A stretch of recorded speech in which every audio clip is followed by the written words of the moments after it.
What if the real secret to staying strong after 50 isn't found in a gym? Japan has more people living past 100 than anywhere else on Earth. But here's what's even more surprising. Many of them are still walking unassisted, still cooking their own meals, still mentally sharp. Meanwhile, in much of the Western world, turning 50 often comes with a different story. Stiff joints, lower energy, fear of falling, and a growing sense that the body is slowing down. So what's the difference? It's not extreme fitness programs. It's not expensive supplements. And it's definitely not hours on a treadmill. Long-term studies on Japanese longevity uncovered something unexpected. 6 simple daily movements so small, they barely look like exercise. Yet one of them, practiced for just 2 minutes a day, has been associated with a significantly longer lifespan. No equipment, no sweating, no complicated routines. If you're over 50 and want to stay strong, steady, and clear-headed without punishing workouts, stay with me. Before we begin, tell me your age and where you're watching from in the comments. Let's start with number 6. Number 6. Slow walking, Sampo. Most people think walking for fitness means going faster. More steps, more sweat, more intensity. Japanese elders do the opposite.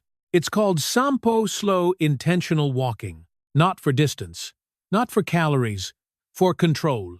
You walk at half your normal speed. Each step rolls carefully from heel to arch to toe, and the breathing follows a rhythm. Inhale for 2 steps, hold for 2, exhale for 4. That breathing pattern alone shifts your nervous system into recovery mode. Researchers from Kyoto University tracked older adults who practiced slow walking daily. After 10 years, they showed significantly lower arterial stiffness, more stable blood pressure, faster balance correction reflexes. Here's why it works. When you slow down, your stabilizer muscles must engage more deeply. The small muscles in your feet, ankles, and hips begin working again, muscles that often weaken silently after 50. Fast walking trains endurance. Slow walking retrains coordination. And coordination is what prevents falls. Tip: start with 8–10 minutes a day. Choose grass, dirt, or slightly uneven terrain if possible. Focus on smooth, controlled steps. No rushing. This isn't exercise. It's neurological training disguised as a walk. Number 5. Radio Taiso, the 3-minute reset. If slow walking rebuilds balance through stillness, the next movement restores mobility through rhythm. Every morning at exactly 6:30 a.m. in Japan, a soft melody plays across the country. It's not a fitness trend. It's not a viral challenge. It's Radio Taiso, a 3-minute synchronized movement routine practiced by millions, from school children to elders in their 80s and 90s. And the reason it works has nothing to do with intensity. Unlike Western workouts that isolate muscle groups, Radio Taiso flows continuously. Arms circle forward, then backward. The torso bends gently side to side. Knees lift lightly. The body never locks or strains. Because the goal isn't fatigue, it's lubrication. As we age, the body produces less synovial fluid, the natural oil inside our joints. Without regular motion, that fluid thickens, and stiffness sets in quickly after 50. Gentle, rhythmic movement stimulates that fluid, and when joints move smoothly, pain decreases.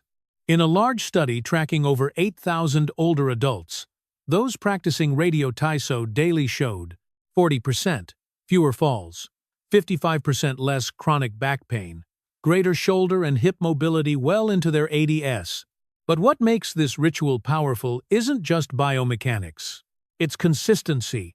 3 minutes every day is more effective than 1 intense hour per week, because the body adapts to repetition, not punishment. Tip: do it immediately after waking up, when growth hormone levels are still elevated and tissues are most responsive. No equipment, no sweating, just continuous motion. If Sampo trains stability through slowness, Radio Taiso restores fluidity through rhythm.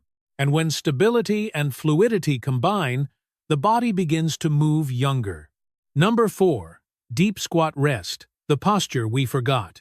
If slow walking builds stability, and Radio Taiso restores fluidity, then this next movement rebuilds something even more fundamental: your natural resting position. Walk through a park in Tokyo and you may notice something unusual. Elders in their 70s or 80s, sitting comfortably in a deep squat, heels flat, spine upright, relaxed. Not stretching, not exercising, resting. And that's exactly why it works. In much of the Western world, chairs replaced this position decades ago. Once we stopped squatting daily, we slowly lost the mobility required to do it. Hips tighten, ankles stiffen, knees weaken, and over time, that lost range becomes lost independence. But here's where it gets powerful. A 1-2-year study tracking more than 5,000 older adults found that those who could hold a deep squat for at least 2 minutes had a dramatically lower risk of needing assisted living later in life. Why? Because the deep squat isn't just a stretch, it restores full hip range. It strengthens the pelvic floor. It maintains ankle mobility. It decompresses the lower spine. In other words, it keeps the body capable of getting up, which is one of the strongest predictors of aging independently. And here's the hidden benefit. When you hold a deep squat, your body distributes weight evenly across the feet. That evenly distributed load stimulates joint nutrition and reinforces alignment. It's structural maintenance. Tip: start near a wall or sturdy chair.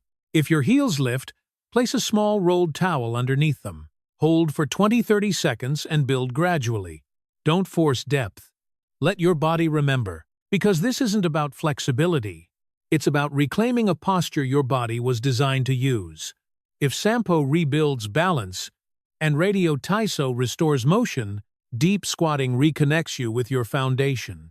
And once the foundation is strong, balance becomes easier, which leads perfectly to the next movement. Number 3. One leg standing. Balance that protects the brain. Once your foundation improves through squatting, balance becomes the next critical layer. And balance is not just about preventing falls. It's about protecting the brain. In Japan, some doctors prescribe a surprisingly simple instruction to older adults. Stand on one leg for 1 minute, twice a day. It sounds almost too basic, but that simplicity hides complexity. Because the moment you lift one foot, your body shifts into high-alert coordination mode. Your ankles begin making micro-adjustments. Your hips subtly shift to stabilize. Your core engages automatically. Even your inner ear activates to track equilibrium. And your brain? It lights up. A 1-5-year longitudinal study, tracking over 12,000 older adults, found that those who practiced daily single-leg standing had 68% fewer hip fractures, 75% fewer fall-related hospitalizations, higher gray matter volume in brain regions responsible for coordination. Here's what that means. Balance training isn't just muscular. It's neurological. Every second you hold that position, your brain is solving tiny stability problems in real time. That constant problem-solving preserves neuroplasticity, the brain's ability to adapt. And after 50, preserving adaptability is everything. Because decline often begins not with weakness but with slowed neural response. Tip: stand near a wall or countertop. Lift one foot just 1-2 inches off the ground. Focus on a fixed point in front of you. Start with 30 seconds per side. If that becomes easy, try gentle head turns or closing your eyes for a few seconds. What starts as balance training quickly becomes brain training. If squatting restores structure and slow walking refines coordination, this movement sharpens reaction speed. And reaction speed determines whether a stumble becomes a fall or a recovery. Which brings us to the next movement. Because balance means little if you can't get up from the floor. Number 2. Floor-sitting transitions. The independence test. Balance protects you from falling. But what happens if you do fall? That's where this next movement becomes critical. In Japan, sitting on the floor is not unusual. Meals are often eaten low to the ground. Tea is shared seated on tatami mats. Daily life naturally requires getting down and getting back up, which means Japanese elders rehearse one of the most important longevity skills every single day: the ability to lower themselves to the floor and rise again. This simple transition may be one of the strongest predictors of independent aging.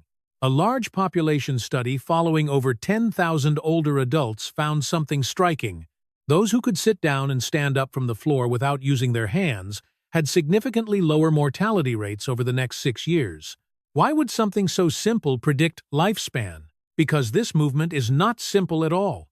It demands lower body strength, core stability, joint mobility, spatial awareness, motor coordination.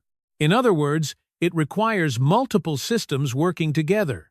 And when multiple systems function together, the body stays resilient. Here's what often happens after 50. We avoid the floor. We avoid deep ranges. We avoid movements that feel uncomfortable. Slowly, the capacity disappears. But when practiced regularly, this transition rebuilds integrated strength, not gym strength, life strength. Tip: start by lowering yourself into a kneeling position using a chair or sturdy surface for support. Then practice standing back up using minimal assistance. 2 to 3 repetitions per day are enough to stimulate adaptation. Over time, reduce hand support gradually, because independence isn't built in intensity, it's built in repetition. If one leg standing sharpens balance, this movement reinforces recovery. And recovery, the ability to get back up, is what truly preserves autonomy. Which brings us to the final movement. Because strength and balance matter, but longevity also depends on rotation. Number 1. Towel twist, the 2-minute reset that rewires the body. Structure gives you stability. Balance protects you from falling. The ability to rise preserves independence. But rotation. Rotation preserves youth. And this final movement looks almost too simple to matter. You take a towel, you hold it at shoulder height, you gently pull outward to create tension. Then you rotate your torso slowly to one side, hips facing forward, hold for 3 seconds, return to center, and repeat on the other side. That's it. But simplicity does not mean weakness. In fact, this movement activates deep stabilizer muscles that most traditional workouts barely touch. When you pull outward on the towel, your shoulder girdle engages. When you rotate slowly, your core muscles, especially the obliques and spinal stabilizers, fire in coordination. And when rotation meets tension, something powerful happens. Both hemispheres of the brain activate simultaneously. Brain imaging studies show that controlled rotational movements stimulate cross-hemispheric communication, improving coordination, reaction time, and even memory processing. And this is where the longevity data becomes impossible to ignore. A 20-year study tracking over 15,000 Japanese elders found that individuals practicing daily rotational tension movements similar to this towel twist had stronger grip strength into their 90s, better spinal alignment, higher bone density than peers of the same age, and on average, a significantly longer lifespan. Why does grip strength matter? Because grip strength is one of the strongest predictors of mortality after 60, and this movement quietly strengthens it. Tip: perform it first thing in the morning to activate the nervous system. Repeat it before bed to restore alignment after a day of sitting. 2 minutes. Controlled breathing. Smooth rotation. No force. Because aging well isn't about intensity. It's about maintaining integrated strength. Strength that flows through the entire body. If the previous movements build the foundation, this one connects everything together. And when connection improves, movement becomes effortless again. Before you begin, remember this.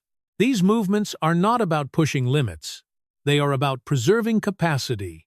If you've had joint pain, previous injuries, balance concerns, or long periods of inactivity, start gently. Use a wall. Use a sturdy chair. Use support without hesitation. Progress is not measured by depth or duration. It's measured by consistency. If something causes sharp pain, stop. If you have medical conditions, consult your healthcare provider before starting. Because aging well is not about proving strength. It's about protecting it. And protection begins with awareness. You don't need to move to Japan to age like the Japanese. You don't need a gym membership. You don't need supplements. You don't need extreme routines. What you need is intention. These 6 movements together take less than 15 minutes a day. 15 minutes to protect your balance. 15 minutes to maintain your mobility. 15 minutes to keep your brain responsive. But here's the real shift. Japanese elders don't practice these movements to live forever. They practice them to live well, to stay independent, to move without fear, to think clearly, to rely on themselves as long as possible. Aging is inevitable. Decline is not always inevitable. You don't have to start with all 6. Start with 1. 1 movement, 1 minute, 1 decision today. And that small decision repeated daily becomes momentum. So tell me, which movement are you going to try first? Drop it in the comments. Because aging isn't something we endure. It's something we shape one intentional movement at a time.